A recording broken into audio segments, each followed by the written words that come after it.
जी नमस्कार, हम हैं अध्ययन मंत्रा और आज हम सब आपके सामने इसलिए हैं जो चिंता का विषय आपको कल देखने को मिला। बड़ा दुर्भाग्यशाली दिन मैं कल को कहूंगा, बिकॉज जिस एग्जाम की शिद्दत से आप तैयारी कर रहे थे, जो आपको हायर एकेडमिक प्लेटफॉर्म पे अपने आप को स्थापित करने में सक्रिय और एक निर्णायक भूमिका, आपको एक एलिजिबिलिटी देता है नेट का एग्जामिनेशन, उस पेपर का इस तरीके से धराशायी होना, कॉलेप्स होना, उसका कैंसिलेशन, ये हमारे सिस्टम पे भी एक सीधी उंगली उठाता है। ये हमें ये सोचने पे भी मजबूर करता है कि क्या अब संस्थाएं एग्जामिनेशन को पारदर्शिता तरीके से, कमिटेड तरीके से कंडक्ट कराने में समर्थ नहीं रह गई है क्या? क्योंकि एनटीए जैसी संस्था जिसपे एक प्राउडली हम लोग बोलते थे कि हाँ एनटीए है तो सब कुछ ठीक है, लेकिन अनफॉर्चुनेटली मैं और हमारी टीम भी अभी इस पे हमने पूरा डिस्कस किया कि ये चल क्या रहा है और ये कितना लॉन्ग, मतलब how sustainable it would be in the near future. Paper का कैंसिलेशन एक अलग बात है, लेकिन पेपर को सिर्फ एक इवेंट के रूप में आपने कैंसिलेशन का नोटिस डाल दिया, सीधा कैंसिलेशन ऑफ यूजीसी नेट जून 2024, इसी के साथ आप अपने काम की तीसरी नहीं कर सकते, क्योंकि ये पेपर होगा दोबारा निश्चित रूप से, लेकिन इसके साथ जो पेरिफेरल एस्पेक्ट जुड़े हैं, चाहे वो कई विद्यार्थियों की जेआरएफ के लिए एज खत्म हो गई है। अभी मैं एनालिसिस ले रहा था, उसमें एक बच्चा ही सीरियसली क्राइंग कि सर मेरा तो अब सपना ही टूट गया, क्योंकि जेआरएफ की एज होती है, उसके अलावा फिर आप उसको you can not felicitate the fellowship, तो उसका जिम्मेदार कौन है? ये पेपर के प्रति आपकी पारदर्शिता तो दिखाती है कि आप पेपर दोबारा होगा, लेकिन इसके साथ जो विद्यार्थियों का नुकसान हुआ है, क्या उसकी भरपाई की जा सकती है? दो बड़े नुकसान। पहला नुकसान ये कि जेआरएफ का जिनका एज एक्सीड हो गया है, उनको दोबारा ध्यान रखिएगा, एज में रिलैक्सेशन मिलना चाहिए। क्यों मैम? क्यों सर? पहला मुद्दा ये है, क्योंकि ये इसको बड़ा अति गैर गंभीर तरीके से हम लोग नहीं दे सकते। सबसे बड़ा मेरा कंसर्न है जेआरएफ होल्डर्स के लिए, पेपर दोबारा होगा, बिल्कुल होगा, और निसंदेह दोबारा कैंसिल भी नहीं होगा, लेकिन पहला जो मुद्दा है कि आप जेआरएफ के जो बच्चे ओवर एज हो गए हैं उनको आप एक्स्ट्रा अटेम्प्ट देंगे, ये संस्थाओं को और ये एजेंसियों को तय करना चाहिए। दूसरा मुद्दा यह है कि इसके जो पेरिफेरल एस्पेक्ट हैं, कि क्या सिर्फ पेपर लीक होकर दोबारा उसको न्याय संगत कराने से ये सारा अमली जामा ढक जाएगा? नहीं ढकेगा, क्योंकि इससे हमारे सिस्टम पे और विद्यार्थी जो दिन रात मेहनत कर रहे हैं अपने आप को सरकारी संस्थाओं में हायर एजुकेशन में स्थापित करने के लिए, उनका विश्वास टूटना एक बहुत बड़ा गंभीर मुद्दा है। तो इस पे हमें सारों को सोचना चाहिए और मेरे साथी मेंबर जी इसके बारे में अपनी राय रखेंगे। जगदम्बा सर, जैसे सर आपने बताया, सबसे बड़ी बात है बच्चों का जो मेंटल हैरेसमेंट है, वो बहुत बड़ा हैरेसमेंट होता है बच्चों का। पहले एक एग्जाम की तैयारी करते हैं, पूरी ताकत से एग्जाम देते हैं, और शाम को खबर आती है कि अब वो पेपर क्या हो गया, कैंसिल हो गया है। तो this is very painful, appalling, एकदम इतना पेनफुल है जितना आप सोच भी नहीं सकते। बच्चों के पॉइंट ऑफ व्यू से, इवन टीचर के पॉइंट ऑफ व्यू से भी हम लोग बच्चों को पूरी मेहनत कराते हैं कि भाई आज तक हमको इस पर्टिकुलर डे को, जिस दिन डी डे है, उस दिन आपको एग्जाम की तैयारी करवाई, और पता चला फिर पेपर क्या हो गया, कैंसिल हो गया। ये एक बहुत सीरियस प्रॉब्लम इंडिया में आ रही है सर, और लोग इसको नेशनल इमरजेंसी जैसी होती है ना, इसको एजुकेशन इमरजेंसी का नाम भी दे रहे हैं।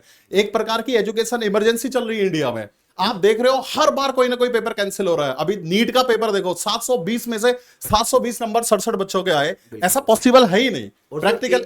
तो मतलब एक प्रकार की ये सीरियस इमरजेंसी की प्रॉब्लम चल रही है सर, और मुझे लगता है कि सरकार को इस पर ध्यान देना चाहिए। This is education emergency. बच्चों का जो ट्रस्ट है कॉन्स्टिट्यूशन पे हमारा, वो ट्रस्ट खत्म हो रहा है, कोई बाय लॉ से कुछ हो ही नहीं रहा है। तो नहीं, ये बिल्कुल ठीक कहा जगदम्बा सर ने।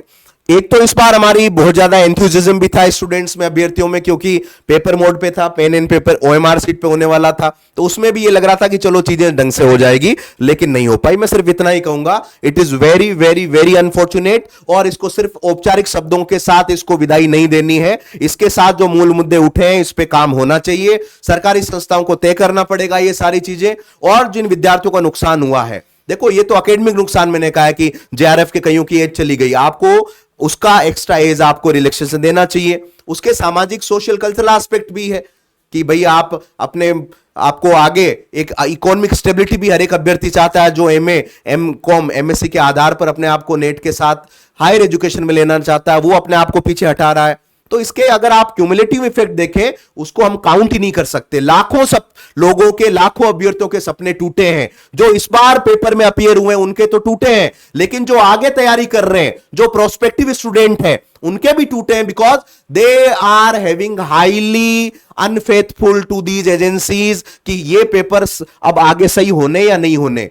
आप एनटीए का नीट का पेपर उठा लो, वो मुद्दा अभी खत्म ही नहीं हुआ, उसके बाद तुरंत और एक मुद्दा ये भी है मैम कि जब ये हुआ, जो इन्होंने सर्कुलर दिया, देखिएगा इसमें कि साइबर के पास इनका पूरा इनपुट था, तो मुझे लगता है कि इसका फिर एक सिंपल सी कहावत है, prevent and prepare is better than repent and repair. अगर इतने सीरियस इनपुट थे तो आपको पेपर को होल्ड कर लेना था। इतना हीट वेव में, चमचमाती गर्मी में विद्यार्थियों को अलग अलग सेंटर जाना पड़ा। इनका एक प्रकार से आप इसको कुछ भी कहें चाहे, इट वॉज नॉट लॉजिकल। अगर इस तरह का आपकी सारी चीजें थी तो मुझे लगता है एक और टाइमली अच्छा डिसीजन लिया जा सकता था। एनीवे, फाइनली मैं ये कहूंगा इसमें कि ये पेपर जल्दी से जल्दी दोबारा हो। एक तो इसको दिसंबर के साथ ओवरलैप ना किया जाए, क्योंकि उसी के चलते विद्यार्थियों में नेट को लेकर एक डिसकंटिन्यूटी आ गई थी। दिसंबर के साथ कृपया करके इसको ओवरलैप मत कीजिएगा, ये मेरा विनम्र निवेदन है संस्थाओं से। और दूसरा, जल्दी से इसकी डेट तारीख रिलीज हो। जेआरएफ का जिनका ओवर एज हुआ है उनको एज रिलैक्सेशन दिया जाए और एक कमिटमेंट के साथ दोबारा पेपर किया जाए। नेहा मैम इसके बारे में कुछ कहेंगी? हाँ जी, कई बातें तो सर लोगों ने आपको बता ही दी हैं। शब्द कितना छोटा है कैंसिल, लेकिन कितना बड़ा घाव देता है ये। 6 या इसमें वर्ण है, लेकिन कितना घाव 6 महीने से दिन रात एक करके बच्चे लगे हुए होते हैं। उसके पहले भी पढ़ते हैं, लेकिन दिन रात एक कर देते हैं। परीक्षा के पहले तो बहुत सारे बच्चे सोते भी नहीं हैं। हमने भी वो भोगा है, क्योंकि हमने भी उसकी तैयारी की है, हमने एग्जाम क्वालिफाई किया, तो हमें पता है कि किस तरह का नुकसान ऐसे बच्चे झेलते हैं जिनका पेपर कैंसिल हो गया। कई बच्चे ऐसे हैं जिनके पेपर बहुत अच्छे गए, उन्होंने पूरी मेहनत की, बहुत तैयारी की, ईमानदारी से पूरा पेपर दिया और पेपर कैंसिल हो गया। आत्मविश्वास में कमी हो जाती है, दोबारा देने का मन नहीं करेगा, दोबारा परीक्षा से उनका अपना मन ही हट जाएगा। हो सकता है उनके मन में ऐसे विचार आएंगे कि इस बार मैंने तो इतना अच्छा पेपर दिया, मेरा हो जाता, फोन करके पापा को कह रहे हैं, मम्मी को कह रहे हैं मेरा पेपर बहुत अच्छा हुआ, इस बार तो मेरा पक्का है, फिर मैं पीएचडी में एडमिशन लूंगी या लूंगा। लेकिन पता चलता है कि कैंसिल हो गया, अगली बार शायद अगला जो पेपर हो वो मेरे से अच्छा न जाए। तो ये आत्मविश्वास की कमी कहीं ना कहीं उन्हें पीछे खींच लेगी, शायद उनका रिजल्ट जो आना चाहिए था वो न आए। तो ऐसी भारी कमी, ये सिर्फ ऐसा नहीं कि टाइम वेस्ट हो रहा है, समय का तो दुरुपयोग तो हो ही रहा है, लेकिन उसके अलावा बच्चों के जो आत्मविश्वास में कमी आते जा रही है ना, वो बड़ा भयावह विषय है। इसके लिए सबको सोचना पड़ेगा, हमको, आपको, सरकार को, सबको सोचना पड़ेगा। और इसके लिए अब देखिए कि यहाँ पर रिलीज करने में टाइम नहीं लगा, लेकिन उसके पहले ये लिखा गया था एनटीए के वेबसाइट पे कि सक्सेसफुली कंडक्ट हो गया है। जब ऐसा कुछ अंदेशा था तो क्यों लिखा कि सक्सेसफुली कंडक्ट हो गया? जब सक्सेसफुली कंडक्ट हो गया तब पता चल रहा है कि यहाँ पर तो कुछ गड़बड़ी चल रही है। क्या है ये तो खेल हो रहा है। तो ऐसे खेल को और खेल ना बनाया जाए। आने वाली परीक्षाओं के लिए नेट के साथ हुआ, नीट के साथ हुआ, अदर स्टेट के एग्जाम्स के साथ भी यही हाल हुआ। क्या हो रहा है? कुछ किसका बिगड़ रहा है? सब पूरे विद्यार्थियों का ही बिगड़ रहा है, उन्हीं का नुकसान हो रहा है, उनके समय का नुकसान हो रहा है। कितना कीमती समय होता है। जो समझ पाएंगे कि समय का कितना महत्वपूर्ण उपयोग किया जा सकता है, वो शायद इसके लिए एक्शन जरूर लेंगे। और सर, आप कुछ बताना चाहते हैं? सर, ये भी बात है, सब लोग बिल्कुल, ये बच्चों के लिए बहुत ही गलत हुआ है। ये सरकार को इस पे बिल्कुल गंभीर रूप से विचार करना चाहिए। अच्छा, हमारा विश्वास क्या था? बिल्कुल विश्वास करने वाली ही बात नहीं है कि एनटीए भी ऐसा कर सकता है। एनटीए पे पूरा विश्वास बना हुआ है। सारी बच्चों की धारणा ये है कि इसका पेपर कभी कैंसिल नहीं होता, तो कैंसिल होगा नहीं। लेकिन ये एनटीए भी कैंसिल कर रहा है ये पेपर। बिल्कुल ये सरकार को सोचने वाली बात है। छोटी छोटी परीक्षाएं, जो टेट सीटेट की परीक्षाएं, वो कई बार कैंसिल हुई है तो बच्चे ये समझते हैं। लेकिन एनटीए के साथ भी ऐसा होने लगा, एनटीए भी ऐसा होने लगा, तो बिल्कुल सरकार को ही सोचनी चाहिए। और ये बात सर, ये भी बात है मैम बताएं कि जैसा कि अब सब बच्चे जो है, इस बार बहुत बच्चे ऐसे हैं जो परीक्षा में बहुत अच्छा किए और बहुत अच्छा स्कोर किए, उनका जीआरएफ आने का बिल्कुल चांस हुआ और वो बहुत खुश भी हुए।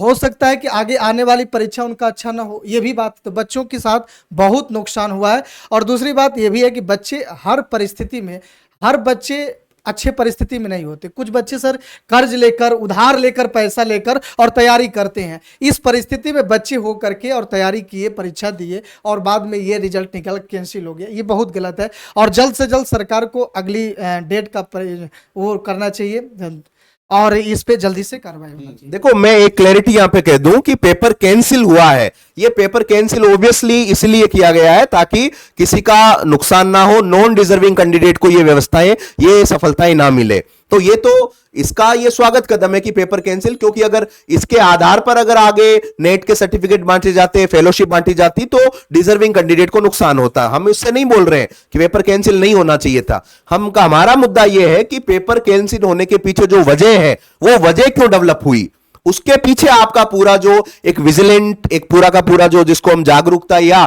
एक निगरानी की जो कमी कहें, वो जिम्मेदार यहां पर है। तो हमारा निष्कर्ष पूरा यही है, अध्ययन मंत्रा हमेशा विद्यार्थियों के, चाहे वो टीचिंग एग्जामिनेशन हो, चाहे वो हायर एजुकेशन एग्जामिनेशन हो, उस पे कमिटमेंट हमेशा हमें रहा है। विद्यार्थियों के हित में अध्ययन मंत्रा हमेशा खड़ा रहा, आगे भी खड़ा रहेगा। 3 हमारी मुख्य मांगे हैं। एक तो कि दोबारा जल्दी से जल्दी आप नोटिफाई करें डेट, ताकि जिन बच्चों का हौसला हतोत्साहित हो गए वो दोबारा एक प्रकार जल्दी से अपने आप को इस मोड पे तैयारी में झोंके। दिसंबर के साथ इस एग्जाम को कृपया करके ओवरलैप नहीं किया जाए, क्योंकि वो बहुत ज्यादा डिले हो जाएगा।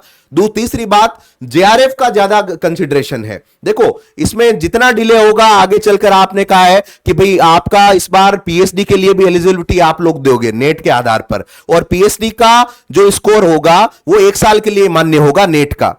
तो इससे आपके 2 नुकसान हो रहे हैं। एक तो पीएचडी के लिए जो आप आगे योग्य बनते हो उसमें आपको ज्यादा वेट करना पड़ेगा, इसलिए जल्दी से जल्दी एग्जाम कराया जाए, क्योंकि मैम पीएचडी के एडमिशंस होते हैं आपके मार्च के बाद। अगर आप ज्यादा डिले करोगे तो बच्चों का 1 साल वाला जो है वो स्किप हो जाएगा। दूसरा, जेआरएफ का कई विद्यार्थियों का ओवरेज हुआ है। कल सर की क्लास में भी बहुत सारे बच्चे उदास थे, और अभी मैं क्लास ले रहा था उसमें भी one of the student was literally crying because it was the last attempt. तो ना, इस तरह का ना हो, उनको एक ओवरेज का, उनको एक एज रिलैक्सेशन दिया जाए कि इस बार जो पेपर में अपीयर हुए, अगर उनका जेआरएफ के लिए वो अगर डिसेबल आगे हो रहे हैं तो उनको एक एक्स्ट्रा अटेम्प्ट दिया जाए। ये 3-4 मुद्दे हैं जिस पे बात होनी चाहिए। और पेपर कैंसिल होना गलत नहीं है, पेपर कैंसिल होने के पीछे जो वजह डेवलप हुई, वो क्यों कोताही हुई, वो वजह है, ये ध्यान रखना, ताकि आगे विद्यार्थियों का नुकसान ना हो। तो इसी के साथ हम इस पूरे सेशन को समाप्त करेंगे और उम्मीद करते हैं कि आगे चीजें बेहतर हो। आप बने रहिएगा हमेशा अध्ययन मंत्रा पर, टीजीटी, पीजीटी और नेट बाय अध्ययन मंत्रा पर। खौफ की आगे ऐसे चीजें रिपीट ना हो, और सिस्टम को एक बार बड़ी अति गंभीरता से, संवेदनशील तरीके से सोचना चाहिए। Thank you so much.